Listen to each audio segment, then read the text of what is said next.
Hi hello and welcome மக்களே. So இன்றைக்கி நம்ம என்ன பார்க்க போகிறோம் அப்படின்னா, என்னுடைய அம்மா அப்பாவுடைய 25th வெட்டிங் ஆனிவர்சரி. ஸோ அந்த வீடியோவை நான் வந்துட்டு ஒரு இன்டர்வியூ ப்ளஸ் ஒரு டாக்குமெண்ட்ரி ஸ்டைலில் நான் வந்து பண்ணலான்ட்ருக்கேன்.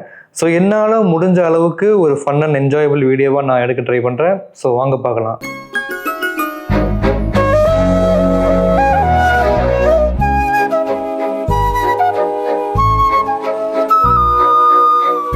ஸோ எஸ், ஃபர்ஸ்ட்டு உங்களை பற்றியான ஒரு இன்ட்ரோடக்ஷன் சொல்லுங்கள். நீங்கள் யார், உங்கள் பேர் என்ன?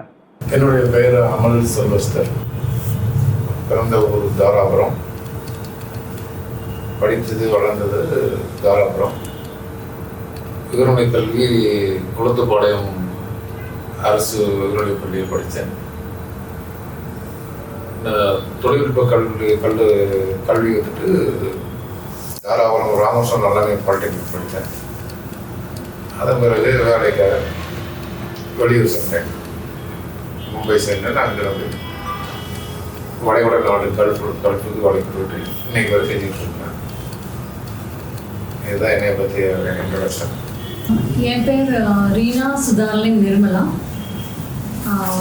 நான் பிறந்த ஊர் கோயம்புத்தூர், நான் வளர்ந்தது எல்லாமே மும்பை அம்பர்நாத்ன்ற ஒரு இடத்துல. நான் அங்கே ஸ்கூலிங் முடிச்சுட்டு கேந்திரிய வித்யாலயா அம்பர்நாத்தில் ஸ்கூலிங் முடிச்சுட்டு அதுக்கப்புறம் ஆர்கே தல்ரேஜா காலேஜில் வந்து எம்ஏ அப்புறம் பிஏ, அதுக்கப்புறம் மேரேஜுக்கு அப்புறம் எம்ஃபில் எம்பிஏ எஜுகேஷன் மேனேஜ்மெண்ட் முடித்தேன். நான் நிறைய இடத்துல ஒரு ஸ்கூல் டீச்சராக இருந்திருக்கிறேன். சென்னையில் வந்து ஒரு 1 year வந்து விஜயந்தா ஹையர் செகண்டரி ஸ்கூலில் ஹிந்தி பிஜிடியாக ஒர்க் பண்ணிருந்தேன். என்னோட ஏஜ் வந்து இப்போது 51. நான் வந்து டியூஷன் சென்டர் மாதிரி வச்சு நடத்திட்டுருக்கேன். இப்போ மேரேஜுக்கு முன்னாடி பொண்ணு பார்க்கறதுங்கிறது ஒரு முக்கியமான ஒரு ஸ்டேஜ். ஸோ அது உங்களுக்கு எப்படி நடந்துச்சு?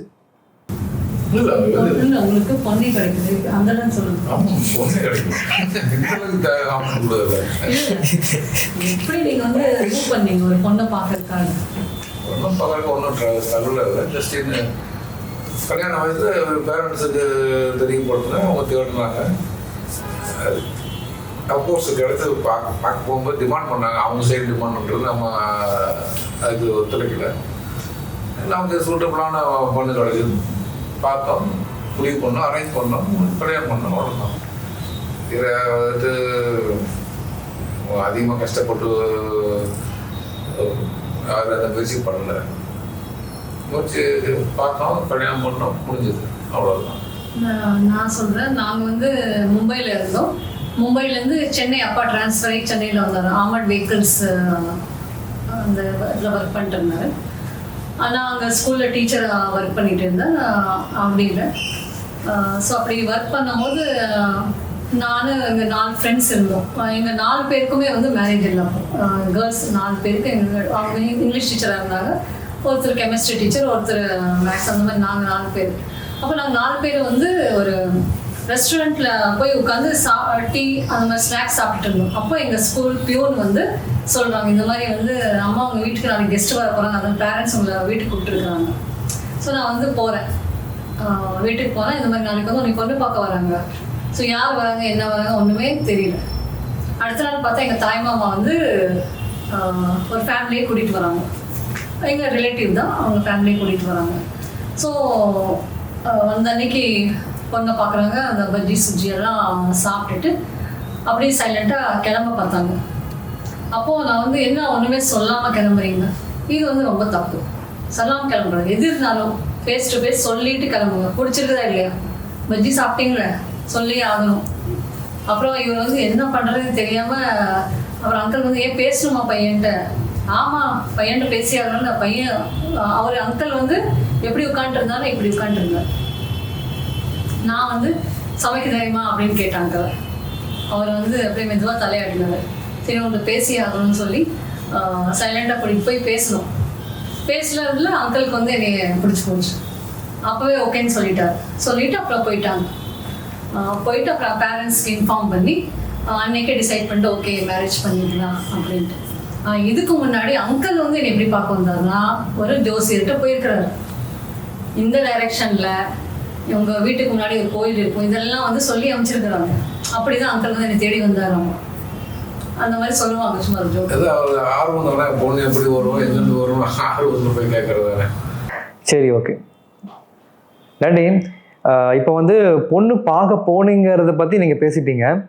இப்போ வந்து பொண்ணு பார்த்தப்போ, அதாவது மம்மியை பார்த்தப்போ நீங்கள் என்ன நினச்சிங்க? என்ன நினச்சிங்க? எனக்கு தெரிஞ்சே ஆகணும். அதெல்லாம் பொண்ணு பார்க்கும்போது எல்லா பசங்களுக்கும் ஒரு அவுட்லுக் இருக்கும். பொண்ணு வந்து இவ்வளோ ஹைட்டு, வெயிட்டு, கலரு, பியூட்டிஃபுல், அழகு இவ்வளோ சொல்லுவாங்க. அது வந்து இருந்தாலும் பார்க்குற பொண்ணு அந்த சமயத்துக்கு கிடைக்கிற பொண்ணு வந்துட்டு அப்போ வந்து இந்த அழகு, இந்த சமாச்சாரங்கள்லாம் தெரியாது, கணக்கு தெரியாது. என்ன படிச்சிருக்காங்க என்ன தெரியாது, அதெல்லாம் டக்குன்னு வராது. இதுக்கு ப்ரீ பிளான் பண்ணி செய்கிறது கிடையாது. அந்த மூமெண்ட்டில் வர்றது தான் பார்க்க அதை பிடிச்சது, அவ்வளோதான். இது ஸ்பெஷலாக ஒன்றும் ஒரு ஸ்பெசிஃபோட அது பிளானிங் எதுவும் கிடையாது. எப்போதுமே வந்து பொண்ணு பார்க்க போனால் பொண்ணோட தங்கச்சி தான் அழகாக இருப்பாங்க. அந்த ஃபீலிங் உங்கள் அங்கிளுக்கு கண்டிப்பாக இருந்திருக்கும். ஆனால் இன்னைக்கு வரைக்கும் அவர் சொல்லலை அந்த வேலையை. அந்த மாதிரி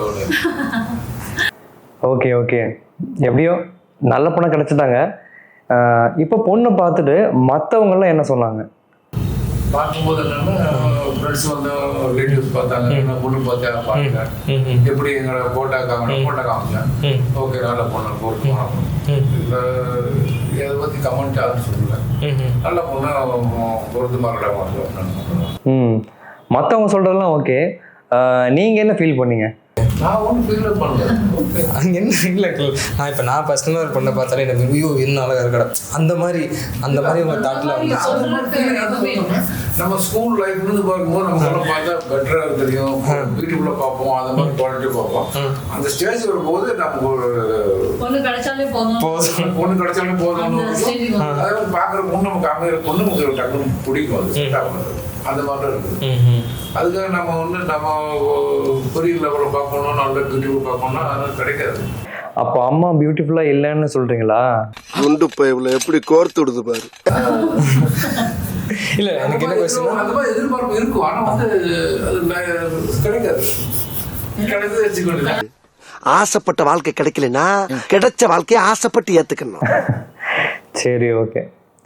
இப்போ வந்துட்டு என்கேஜ்மெண்ட்ல நடந்த ஒரு ஃபன்னி இன்சிடென்ட் பற்றி ஏதாச்சும் சொல்லுங்க.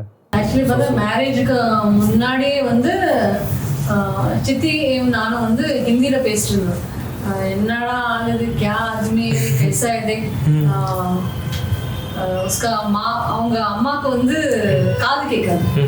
ஸோ அது வந்து எனக்கு தெரியாது, அவங்க அம்மா காது கேட்காது. நான் வந்து ஆண்டி நல்லா இருக்கிறீங்களா, சாப்பிட்றீங்களா அப்படின்னு கேட்கும்போது அவங்க அம்மா வந்து இப்படியே உட்காந்துட்டு இருந்தாங்க, ரெஸ்பாண்டே பண்ணேன். ஸோ அதை வந்து நான் என் தங்கச்சிட்ட சொல்லிட்டு இருந்தேன், இந்த மாதிரி கே அவளுக்கு அப்படின்னு சொல்லிட்டு இருந்தேன். பாரு எதுவுமே பதில் கூட இப்போவே இப்படி இருக்குது. அப்போ என் தங்கச்சி ஹிந்தியில் பேசும்போது இவர் உள்ள வந்துட்டாரு. எனக்கும் ஹிந்தி தெரியும். அப்போதான் எனக்கு ஷாக்கிங்கா இந்த மாதிரி அது ஒரு இது. Nice nice. சரி, இப்போ உங்களுடைய மேரேஜ் பற்றி சொல்லுங்க. எப்போ நடந்துச்சு, எப்படி நடந்துச்சு? அதை வேற ஞாபகப்படுத்திட்டீங்க. ஏப்ரல் 28 நீ மீட் பண்ண வந்தாரு. ஏப்ரல் 28 மீட் பண்ணி ஜூலை 1 மேரேஜ் டிசைட் பண்ணாங்க. மேரேஜ் வந்து பாத்திமா சர்ச், காந்திபுரம், அங்கே கோயம்புத்தூரில் நடந்துச்சு. ரொம்ப சிம்பிளாக நடந்துச்சு. எல்லா ரிலேட்டிவ்ஸ் வந்தாங்க. அதே மாதிரி சாப்பாடில் வந்து ரொம்ப சிம்பிளான ஐட்டம்ஸ் தான். ட்ரெஸ் வந்து ரொம்ப காஸ்ட்லியெல்லாம் கிடையாது, நார்மல் ஒரு இதுதான். அது மாதிரி சிம்பிளாக நடத்தி முடிச்சோம். எங்களோட பேஸ் இது வந்து நம்ம லைஃப்பை வந்து கடைசி வரைக்கும் நல்லா கொண்டு போகணும். அந்த ஆடம்பர வாழ்க்கை நம்மளுக்கு வேண்டாம். ரெண்டு பேருமே ஒரு சிம்பிளாகவே இருந்துட்டோம். சைல்ட்ஹுட்லேருந்து சிம்பிளாக இருந்தோம், கடைசி வரைக்கும் நம்ம அதே மாதிரி போகணும், அன்போடு தான் இருக்கணும். அந்த ஏன்னா நாங்கள் எங்கள் பேரண்ட்ஸ் அந்த மாதிரி பார்த்துருக்கோம். எங்கள் பேரண்ட்ஸும் சரி, அவங்க பேரண்ட்ஸ் ரெண்டு பேரும் வந்து ரொம்ப லவ்விங்காக இருந்திருக்கிறாங்க. அதனால நாங்களும் அந்த மாதிரி வந்துட்டோம். சூப்பர். மம்மி, மேரேஜுக்கு அப்புறம் டேடி கிட்ட ஏதாச்சும் டிமாண்ட் வச்சியா? அங்கிளை பார்த்தா அங்கிளுக்கு வந்து ரொம்ப ஹேர் இருக்கும். அந்த மீசெல்லாம் வந்து ஃபுல்லாக அந்த லிப்ஸ் எல்லாம் கவர் பண்ணி, நான் வந்து மேரேஜுக்கு அப்புறம் இந்த ஹேர் வந்து கட் பண்ணி இந்த குருவி உட்கார்ற அளவுக்குலாம் ஹேர் வேண்டாம், உங்கள் லிப்ஸே தெரியல எப்படின்னா உங்களுக்கு கிஸ் பண்ணுங்க, ஸோ அந்த மீசெல்லாம் கொஞ்சம் கம்மி பண்ணுங்க, அப்படியெல்லாம் ஒரு டிமாண்ட். அந்த டிமாண்ட் தான் என்னோட மெயின் டிமாண்டாக இருந்துச்சு. ஸோ அங்கிளுக்கு வந்து ஹேர் கட், மிலிட்ரி கட் பண்ணி அந்த மீசெல்லாம் லிப்ஸ் தெரிகிற அளவுக்கு கட் பண்ணி தான் என்னோட லைஃப்பை ஸ்டார்ட் பண்ணன்னு வை. என்ன பண்ணுறது, அப்புறம் கல்யாணம் பண்ணணும் படித்தரணும். அது கொஞ்சம் ட்ரெஸ்ஸிங் பண்ண நாங்கள் வாழ்ந்தப்போ நம்ம இருந்தப்போ நம்ம ட்ரெஸ்ஸிங் மாதிரி இருக்கும். இப்போ நம்ம கல்யாணம் பண்ண போகிறவங்களுக்கு அவங்க டேஸ்ட் இருக்கும், அங்கே நம்ம மாறிக்கணும். சரி, நீங்கள் ஹனிமூனுக்கு எங்கே போனீங்க? இன்னைக்கு வரைக்கும் ஹனிமூனுக்கே போகல, இனிமேல் தான் போக போகிறோம். 25th anniversary பிளான் பண்ணுறேன். டூர் போகணும், வேளாங்கண்ணி சர்ச் போகணும். சர்ச்சஸாக சுற்றுறோம், 3 சர்ச்சஸ் சுற்றுறோம். Church is not and honeymoon destination daddy. முடியாத ஸ்டேஜில் வேளாங்கண்ணி போவாங்க. நாங்கள் வந்து அன்னைக்கு என்ன பண்ணோம், வேளாங்கண்ணி போயிட்டோம். ஸ்டார்டிங் வந்து நாங்கள் குன்னூர் போனோம், எங்கள் ஃபேமிலி அங்கே இருந்தாங்கன்னு அங்கே போனோம். அதுதான் எங்களோட ஹனியா 3 ஏதோ ஒன்று அங்கே.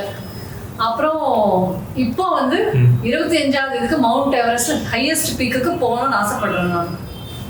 அந்த மாதிரி இப்போதான் ஹனிமூன் போகணும்.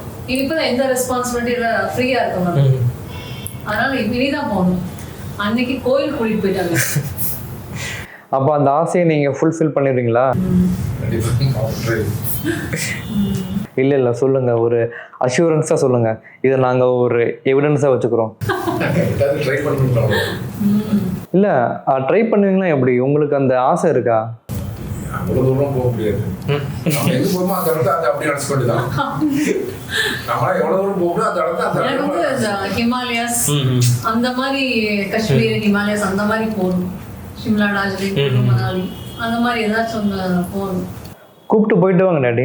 ஆனா மேரேஜுக்கு முன்னாடி என்கிட்ட அன்னைக்கு என்ன சொன்னாருன்னா, கேட்குறாரு. எனக்கு வந்து அப்போ ரொம்ப இன்னோசன்ட். நான் மேரேஜ்னால என்னன்னு தெரியாது, லவ்னா வந்து கேள்விப்பட்டது கிடையாது. அவர் வந்து கேட்கறாரு, ஹனிமூன் நம்ம எங்க போலான்னு கேட்டாரு. நானும் வந்து தெரிஞ்ச இடம்ல அந்தமான் நிக்கோபார், மால்தீவ்ஸ் என்னென்னமோ சொல்லிட்டேன். கடைசிக்கு வந்து கொண்டு வேளாங்கண்ணி போனாங்க. ஸோ எப்படி ஒரு அப்பாவி பண்ண ஏமாத்தி இருக்கிறாரு. சரி, ஓகே, அந்த ஆசையை நம்ம இந்த வருஷம் ஃபுல்ஃபில் பண்ணிடலாம்.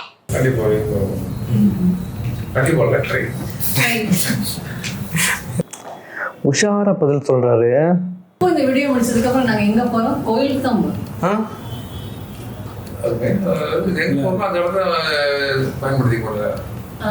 அது கோயிலுக்கு போய் என்ன வர முடியும்?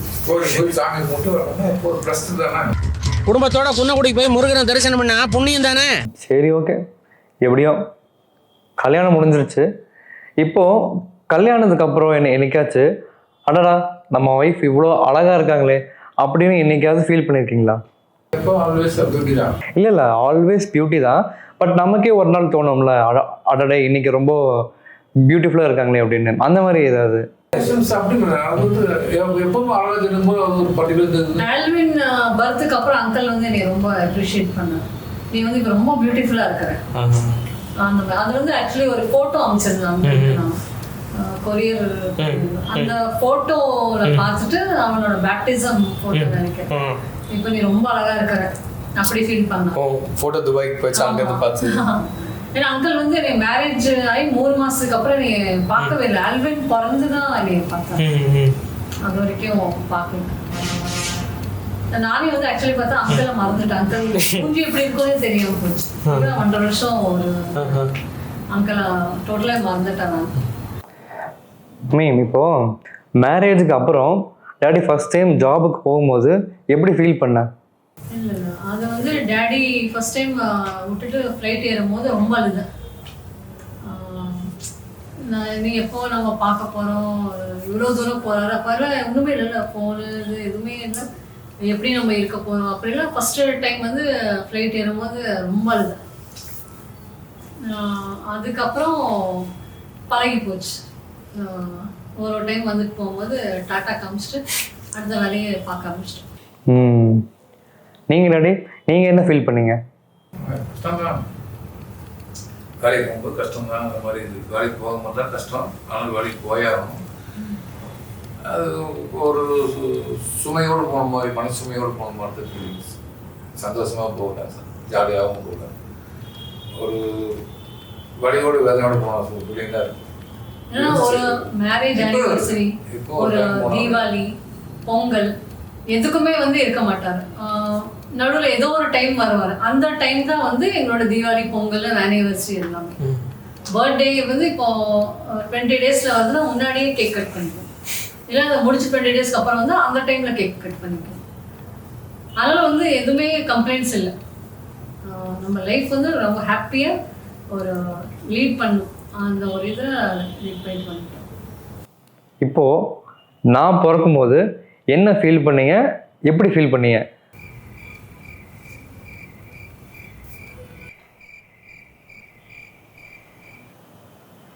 ஃபீலே பண்ணலையோ? இல்லை டாடி ஆன்சர் பண்ணுவாங்க, ஹாப்பியாக ஃபீல் பண்ணாங்க டாடி. திருமணத்துக்கு பிறகு பார்த்தீங்கன்னா குழந்தை வந்துட்டான் அப்படின்றது ஆனா பெண்ணான்னு பார்க்குறத விட எந்த குழந்தை பிறந்தாலும் 2 பேரும் நல்லா இருக்கணும் ஃபர்ஸ்ட் எதிர்பார்ப்பு. 2வது 2 பேரும் நலமாக இருக்கிறாங்கன்னு கேள்விப்பட்டிருப்பாரு. தனக்கு தானே ஒரு ப்ரொமோஷன் கிடைச்ச மாதிரி ஒரு சந்தோஷம், மகிழ்ச்சி. அப்புறம் அங்கிள் வந்து குழந்தைங்களாம் ரொம்ப பிடிக்கும். அவங்க அண்ணா குழந்தைங்களா, அக்கா குழந்தைங்களா எல்லாத்தையுமே வந்து தூக்கி வளர்த்துறவர். அந்த மாதிரி ஸோ நம்ம குழந்தை பிறந்த போது நம்ம வந்து வர முடியலன்னு கொஞ்சம் ஃபீலிங்கும் இருந்துச்சு அங்கிளுக்கு. வர முடியல அப்படின்னு ஒரு ஃபீலிங் இருந்துச்சு. அதே மாதிரி ஆல்வின் பிறக்கும் போது பார்த்தா ஒரு லோட்டஸ் மாதிரி இருந்தான். அதை வந்து நான் ஃபோனில் அங்கிளுக்கு எல்லாம் டிஸ்கிரைப் பண்ணவே முடியல. அவ்வளோ அழகா, அவ்வளோ ஃபேரு, அந்த கண்ணெல்லாம் அவ்வளோ அப்படி இருக்கும், அழகாக இருக்கும். அந்த மாதிரி இருந்தா ஆல்வின். ஸோ நம்மளுக்கு வந்து அப்புறம் நிறைய பேர் எங்கள் ரிலேட்டிவ்ஸ் பார்க்க வந்தவங்கலாம் வந்து குழந்தை மாறிடுச்சோன்னு கேட்பாங்க. ஏன்னா ரொம்ப பியூட்டிஃபுல்லாக இருந்தா. இப்போ எனக்கும் அவங்களுக்கும் சம்மந்தமே இல்லாமல் கலராக ரொம்ப ஃபேராக இருப்பான். அதே மாதிரி அந்த அவ்வளோ ஆக்டிவாக இருந்தான். பிறக்கிற அன்னைக்கு ரொம்ப ஆக்டிவாக இருந்தான். ஸோ அப்படி ஒரு ரொம்ப ஹாப்பியாக இருந்தோம். நம்மளுக்கு இந்த மாதிரி ஒரு ஹேண்ட்ஸமான குழந்தை பிறந்திருக்குது அப்படின்ட்டு. இப்போ வந்து ரியா பிறக்கும்போது நீங்கள் என்ன ஃபீல் பண்ணீங்க? ரியா பிறக்கும்போது அதே மாதிரி தான், ஒரு கேர்ள் சைல்டு பிறந்திருக்கு. அது ஒரு ஹாப்பினஸ் ஒன்று. 2வது வந்து இப்போ ஆல்வின் பிறக்கும் போது எனக்கு எதுவுமே தெரியல. அவ்வளோ ஒரு இதாக பிறந்தான். அவன் எந்த பெயின் எதுவுமே இல்லை. ஆல்வின் பிறக்கும் போது சிரிச்சுட்டு பிறந்தான் ஃபர்ஸ்ட். அதை ஒன்று நோட்டட். ஆல்வின் வந்து சிரிச்சுட்டு பிறந்தான். பிறக்கும் போதே வந்து சிரிச்சுட்டான். ஆனால் ரியா பிறக்கும் போது வந்து நான் பயங்கர கஷ்டப்பட்டேன். நான் ரொம்ப ஒரு பெயின் அந்த மாதிரிலாம் இருந்தேன். பிறந்ததுக்கப்புறம் பார்த்தா அவ்வளோ நல்லா குட்டியாக அழகாக இருந்தா ரியா, அந்த மாதிரி. ஆனால் ஆல்வினுக்கு வந்து ரியாவை பார்த்து பிடிக்கல. இவன் கேர்ளாக பிறந்துட்டா, இவளை எங்கேயே விட்டுட்டு வந்துடுங்க மம்மி ப்ளீஸ், இவளெல்லாம் கூட்டிகிட்டு வராதிங்க வீட்டுக்கு. அவங்க அப்போ 4 வயசு ஆல்வினுக்கு. என் காதில் வந்து சொல்கிறான், இவன் வேண்டாம், நம்மளுக்கு கிரிக்கெட் விளையாடுறதுக்கு யூஸே ஆக மாட்டா, இவளெல்லாம் தூக்கி போட்டு வந்துடுங்கன்ட்டான். ஸோ அந்த மாதிரி அப்புறம் அதுக்கப்புறம் வந்து ஆல்வின் தான் ரியாவை ரொம்ப கேர் எடுத்து பார்த்துக்கிட்டான். இப்போ எனக்கு ஒரு டவுட்டு, ஆல்வின் ரூபன் அப்படிங்கிற பேரை எனக்கு எப்படி வச்சிங்க? நான் வந்து என் தங்கச்சியும் நானும் தான் டிசைட் பண்ணேன். ரூபனுக்கு வந்து பைபிள்லேருந்து பேர் எடுத்தோம். இப்படி பைபிள் க்ளோஸ் பண்ணி இப்படி எடுத்தோன்னா அந்த இடத்துல வந்து ரூபன் ஒரு வேர்டு பார்த்தேன். அப்போ ரூபன் வச்சுக்கலாம். அப்புறம் ஆல்வின் எல்லாத்துலேயுமே அவன் வின் பண்ணணும் அப்படின்னு சொல்லி ஆல்வின் ரூபன் வச்சுக்கோம். ரியாக்கு வந்து அதே மாதிரி எப்படின்னா AR வந்து அங்கிள் பேர் அமல், என் பேர் ரீனா. ஸோ AR அந்த இதில் தான் இவங்க பேர் இருக்கணும்னு ஒரு இது. ஸோ ஆல்வின் ரூபன் அப்படி வந்தான். சரி, இப்போது ரியாவுக்கு எப்படி பேர் வச்சிங்க? ரியாக்கு வந்து ரியா பேர் வந்து நான் அங்கே நார்த்தில் வந்து நிறைய பேர் ரியா அப்படி இருக்கும். ஸோ அந்த பேர் ரியா. இன்னொரு விஷயம் எப்படின்னா, நான் ஒரு ரியா பிறக்கிறதுக்கு முன்னாடி சர்ச்சில் ஒரு இதில் ப்ரேயர் பண்ணிட்டு இருக்கும் போது எனக்கு ஹெல்தி பேபி பிறக்கணும் அப்படின்னு சொல்லிட்டு இருக்கும்போது அந்த மரியான்னு பேர் எழுதியிருந்தாங்க, மரியா. ஸோ ஸ்க்ரீன் வந்து அந்த மேலே பட்டு இப்படி. ஸோ நான் அந்த ஸ்க்ரீன் பார்க்கும்போது மரியா RIA ரியா அப்படியே வந்துட்டு இருந்துச்சு. ஸோ அதுலேருந்து ஒரு பேர் ரியான்னு எடுத்தேன். ஏர்லைன் வந்து ஒரு இங்கிலீஷ் மூவி பார்க்கும்போது அதுலேருந்து எடுத்தேன் நான். ஏர்லைன் ரியா அப்படியே அவளுக்கு பேர் வச்சோம் நாங்கள். சரி, ஓகே. லவ் மேரேஜ்லாம் வந்துட்டு நமக்கே தெரியும், கப்புள்ஸ் 2 பேருமே வந்துட்டு ஐ லவ் யூ இல்லை வந்து எங்கே இருக்க எப்படி இருக்க அந்த மாதிரி அடிக்கடி கேட்டுப்பாங்க, பண்ணிக்குவாங்க. இப்போ நீங்கள் 2 பேருமே வந்து அரேஞ்சர் மேரேஜ். ஸோ நீங்கள் 2 பேரும் என்னைக்காவது வந்துட்டு ஐ லவ் யூ இல்லை ஏதாச்சும் ஒரு ஸ்பெஷல் ஒகேஷன்ஸில் வந்து சர்ப்ரைஸ் பண்ணியிருக்கீங்களா உங்களுக்குள்ள? அது வரைக்கும் பார்த்தீங்கன்னா I love you happy birthday even 2 வருஷம் மேரேஜ் ஆகி கூட மறந்துட்டாங்க. அங்கிள் வந்து இந்த டேட்ஸ் ஞாபகம் வச்சுக்க மாட்டாங்க. டேட்ஸ் மறந்துடுவாரு. நான் வந்து நாளைக்கு எனக்கு பர்த்டேன்னு 2 நாள் முன்னாடியே அவர் இது பண்ணிடுவேன், ஞாபகம் வச்சுக்கோங்க அப்படின்ட்டு. அப்படிதான் வந்து அவர் ஞாபகம் வச்சுக்கோங்க. எல்லா நாளும் சிறப்பான அவங்க அவ்வளோ ஒரு ஹார்ட் ஒர்க்கு ஞாபகம் வச்சுக்கோங்க. இது வந்து சொல்லலேன்ற ஒரு யாருக்கும் பேட் ஃபீலிங்கோ அல்லது ஒரு கோபமும் கிடையாது. மறந்துட்டேன் செலிப்ரேட் பண்ணல அதெல்லாம் கிடையாது. அதில் இன்னொரு அதில் சின்ன சின்ன விஷயங்களை கொண்டு வந்து பெருசாக இருக்கணும்னா லைஃப் நல்லா இருக்காது. நீங்க சொல்லுவீங்க? நான் வந்து எல்லா டேட்ஸும் கரெக்டா ஞாபகம் வச்சு சொல்லிட்டு இருப்பேன். நான் ஹாப்பி பர்த்டே வந்து நியூ இயர் எது இருந்தாலும் சொல்லிடுவேன். லாஸ்டா எப்போ ஐ லவ் யூன்னு சொல்ல மம்மி? அது இப்போ நேற்று கூட சொல்லிட்டு தான் வந்தேன். இப்போ உங்களுக்கு மேரேஜ் ஆகி 25 இயர்ஸ் ஆச்சு. இந்த 25 இயர்ஸ் ஆஃப் லைஃப்பில் நீங்கள் 2 பேரும் நிறையா happy moments and hard moments எல்லாம் வந்து நீங்கள் ஃபேஸ் பண்ணியிருப்பீங்க. ஸோ அந்த ஹார்ட் மூமெண்ட்ஸை வந்து நீங்கள் எப்படி ஹேண்டில் பண்ணீங்க, எப்படி மேனேஜ் பண்ணீங்க? நிறைய ஹார்ட் டைம்ஸ், ஃபைனான்ஷியல் இது எல்லாமே வந்து சில சமயத்தில் ரொம்ப நெருக்கடி இருந்துருச்சு. ஆனாலும் வந்து 2 பேரும் ஒருத்தர் சப்போர்ட் பண்ணி இதுவும் கலந்துப்போம். அந்த மாதிரி தான் எங்களோட லைஃப் இருந்திருக்கு. இந்த ஸ்டேஜ்லாம் பார்த்தா நாளைக்கு என்ன, நான் எப்படி வருவேன், என்ன வேலை, எங்கே வேலை கிடைக்கும், எப்படி இருப்பேன், அந்த மாதிரிலாம் நிறைய சந்தேகங்கள் எனக்கு ஒன்று. போயிட்டு வாங்க, எது இருந்தாலும் நான் இங்கே பார்த்துக்கிறேன், அந்த தைரியத்தை கொடுப்போம். அதே மாதிரி அங்கிள் வந்து எது இருந்தாலும் சொல்லு, நான் இருக்கிறேன். ஸோ அந்த ஒரு இதுல எங்களோட இது அப்படியே ஏதோ 2 பேருக்கும் ஒரு அண்டர்ஸ்டாண்டிங் வந்து ஆட்டோமேட்டிக்கா கடவுள் கொடுத்த மாதிரி அண்டர்ஸ்டாண்டிங். அப்போ ஃபீலிங்ஸ் இருந்தது சார். ஒன்றும் இல்லை, நமக்கு ஆசை தான், கூட இருக்கணும், ஃபஸ்ட்டு சைல்டு பார்க்கணும், அதனால ஆசை இருக்கு. இருந்தாலும் அப்போ நம்ம சூழ்நிலைகள்லாம் விட்டுட்டு இப்போ ஒரு வேலையை உதவி தள்ளி வர முடியாது. நமக்கு அடுத்து குழந்தை வளர்க்குறதுக்கு ஜாப் வேணும். ஆனால் ஜாப்பையும் பார்க்கணும், குடும்பத்தையும் பார்க்கணும். சூழ்நிலை வரும்போது வேல்வின் பிறந்த அந்த ஃபோட்டோ கூட அங்கிள் பார்க்கல. அது லேட்டாக அந்த 3 monthsக்கு அப்புறம் தான் ஃபோட்டோ எடுத்தோம். 2 மாதம் இருந்து போகணும்னு சொன்னாங்க. இருந்தாச்சு கூட பார்க்கறதுக்கு ஆள் இருந்ததுனால சரி அவங்க பார்த்துக்குவாங்கன்னு சொல்லிட்டு அதில் நம்ம வேலையை பார்த்து வேண்டியதாக போச்சு. ஆனால் நாளைக்கு வேலையை விட்டுட்டு ஓடினோம்னா அந்த வேலை கிடைக்காது. அதனால் 2யும் பார்க்கணும், குடும்பம் பொருளாதாரம் 2யும் பார்க்கணும். அப்படி போகும்போது கொஞ்சம் அதாவது சிலதை கொடுத்து சிலதை வாங்க வேண்டிய சூழ்நிலை, சிலதை விட்டால் தான் சிலதை பிடிக்க முடியும். அது இன்னைக்கு வரைக்கும் இருக்காது. வந்து வழி தான், அது ஒரு சுமையான வழிகள் தான்.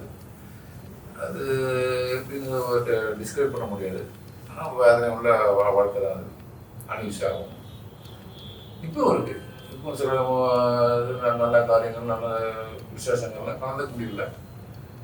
நீருக்கு இருந்தாலே அதான் அவர் வந்து கொடுத்து வாங்குறது மாதிரி விட்டு பிடிக்கிற மாதிரி தான் சூழ்நிலை இருக்கிறது.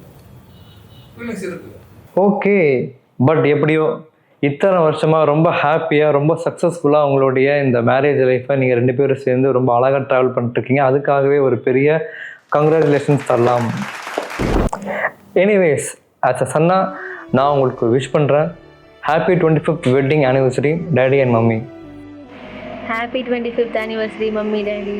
இதே மாதிரி எப்போவுமே ஜாலியாக ஹாப்பியாக குடும்பம் பண்ணிட்டு ஊர் சுற்றிட்டு ஜாலியாக இருங்க. ஹாப்பி வெட்டிங் ஆனிவர்சரி மாமா and Reena. Reena and Amarna. Happy anniversary பெரியப்பா and பெரியம்மா.